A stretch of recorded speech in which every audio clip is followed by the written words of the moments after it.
kowe marung lah. Kene sarep mangkat kok malah mak sedunung teko-teko berdengus nang ngarepanku. Sabar klien, Pak. Sabar karo apa? Mboten usah kesusu. Alon-alon watone kelakon, sluman-slumun watone slamet. Lho kok sluman-slumun watone slamet karepe piye?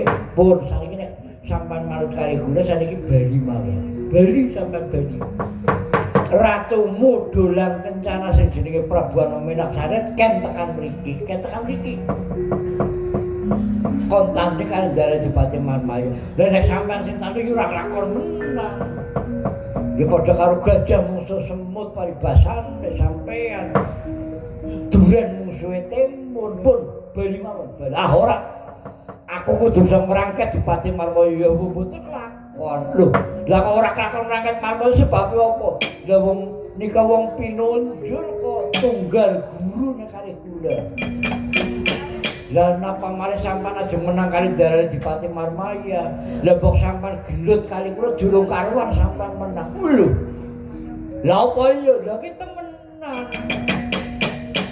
Nek ngono kowe wani karo aku lho mboten nek wani jan wani mawi banget bagus. Nek pancen kaya ngono sambat takut dosa.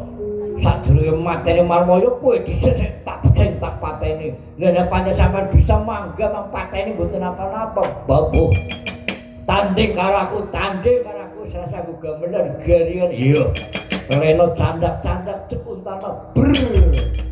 Sampean kontal mundur maju meneh kula tata-tata. Mundur maju sampean teka tak candak cek banting. Buat sampean tangi kada cetak untalno. Sampean maju tak geret sarunge rikit. Tiba tangi untalno ber maju cekel ndase jeblesna. Blek tangi geret sarunge sampean obrok terus ngaso. Lah kok malah nrusuk ngaso kepiye iki? Lah wong kesel sampean. Wong perang kesel ya ngaso dhisik. Kowe nang genang mau perang kesel be ngaso. Dut. Ngombe. Pokoke rampung udut rampung ngombe gampang labuh maneh. Wah, iki abot-abot. Jiwe. Abot gentenan ya muter gentenan sampeyan nang dhuwur. Wis.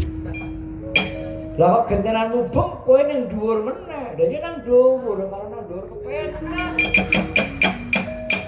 Wah,